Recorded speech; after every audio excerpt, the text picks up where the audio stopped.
During a time of great prosperity and peace in the flourishing garden of Islam, when philosophers and scholars excelled all others in the quality of their writing, and engineers and architects dazzled in the beauty of their buildings, scientists and inventors devised the most marvelous of innovations, some of which are before your very eyes today.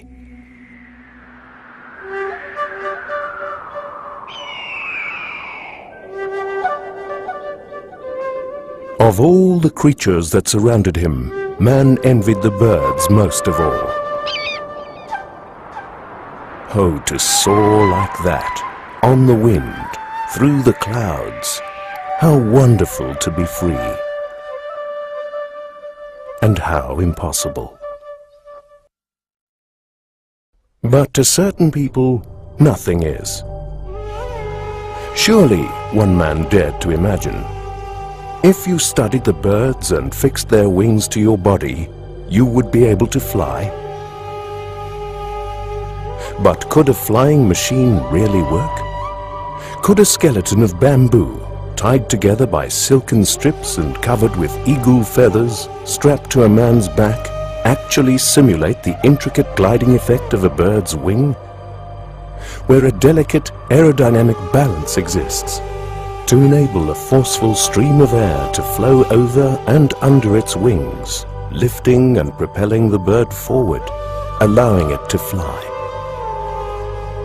And so the inventor of the flying machine, ABBAS bin FIRNAS, presented himself to the crowds on a hill near Cordoba, Spain, in the year 880, where, as the chronicles recount, he covered his body in a bird costume, guided himself into the harness, and told the crowd, "By guiding these wings up and down, I should ascend like the birds.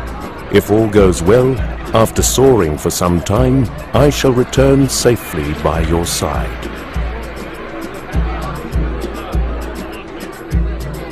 To which he launched himself into the air, and by means of ingenious movable tail flaps, flew to a significant height for a considerable time, and became the first man to fly. Now, ABBAS bin FIRNAS was 70 years old by the time he became the first aviator. Yet he had, as a poet, astrologer, musician and astronomer, long been a principal member of the cultural court of the great Umayyad Caliphate in Andalusia, Spain, during the late 800 CE. Its capital, Cordoba, was flowering with scientific invention and artistic ideas. And in this rich, exciting environment, he delighted in the mystery of the unknown, perfecting the cutting of crystals and widely influencing the development of astronomy in Europe. Yet it was his flying machine which astonished his colleagues in the Muslim scientific community most, chronicling him as the man who jumped off the earth. In time, others followed ABBAS bin FIRNAS. The Turkish flyer, Ahmad Chalabi, launched himself over the Bosphorus in the 17th century. Florentine artist and scientist Leonardo da Vinci designed flapping wing machines, gliders and helicopters. Further attempts at gliding, though, were only made 2 centuries later, 1,000 years after ABBAS bin FIRNAS.